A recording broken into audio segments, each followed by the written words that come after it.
Guys, welcome to our video. So ఇందాక ఆ పాటను కొట్టాను కదా గాయస్, ఆ పాట వల్ల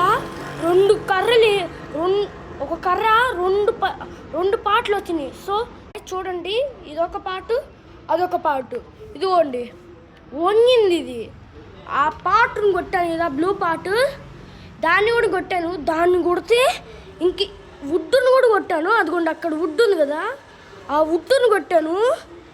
ఇది ఒక పీస్ అయిపోయింది, సింగిల్ పీస్ అయిపోయింది. ఇదేమో వంగింది. జస్ట్ ఇదిగో ఈ కర్ర దీనిదనమాట. సో ఇది ఇరిగింది, స్మాల్ కర్ర ఇది. అయినా ఎట్టి ఇరిగిందని డౌట్ వచ్చింది నాకు. డౌట్ వస్తే ఈ పెద్ద కర్ర ఉంటుంది కదా, ఫోర్స్తో కొట్టా, అందుకని ఇది వంగి ఇది ఇరిగిపోయింది గాయస్. ఆ ఫోర్స్తో కొట్టాను, ఇది వంగి ఇరిగిపోయింది గాయస్. సో ఈ వీడియోస్కి బాయ్ గాయస్. లైక్ చేయడం